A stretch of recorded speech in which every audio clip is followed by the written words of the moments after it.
Il en profite toujours. Hein. Je voudrais, Laurent Arthur Duplessis, rappeler aux auditeurs de Radio Courtoisie que la jobardise peut aller de pair avec l'hypocrisie, car Nicolas Sarkozy s'est prononcé officiellement contre l'entrée de la Turquie dans l'Union européenne. Or, la première chose qu'il a faite en 2007, quand il est devenu président de la République, il a été en même temps, par le hasard du calendrier, président de l'Union européenne.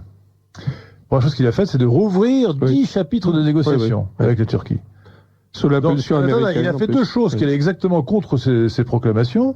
Il avait proclamé qu'il était contre l'entrée de la Turquie dans l'Union européenne. Il aurait dû dire, c'est fini, on arrête la négociation. Parce que je rappelle, chers auditeurs de Radio Courtoisie, que l'entrée d'un pays dans l'Union européenne suppose l'accord unanime de ceux qui y sont déjà. Donc un seul est contre, il met son veto, c'est fini. Donc s'il avait été loyal avec les électeurs, il aurait dit, écoutez, il aurait dit à ses partenaires européens, je suis désolé, moi je suis contre, donc on nous arrête tout. Absolument. Il a fait l'inverse. Il a ouvert 10 chapitres de négociation. Et il a fait autre chose, qui est encore plus vicieux.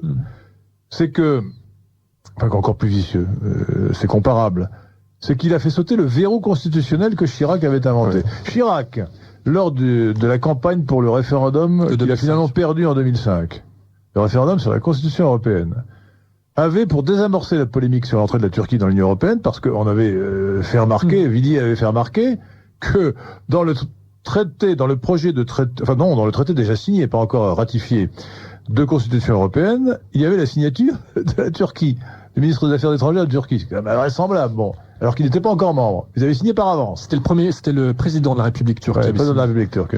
Alors, d'ailleurs, et alors, donc, pour désamorcer cette polémique sur la Turquie, qui risquait de faire passer le nom, Chirac a dit, mais nous allons modifier la Constitution, et dans la Constitution française, nous dirons que c'est le peuple qui, par référendum, doit accepter l'entrée d'un nouveau membre. Bon. Et Sarkozy a fait sauter ce verrou. Alors, ça n'a de sens que si, pour complaire à ses maîtres américains, il a décidé, en fait, de faire l'inverse de ce qu'il disait. Il disait officiellement qu'il était contre l'entrée de la Turquie, et il créait des conditions pour que la Turquie entre dans l'Europe.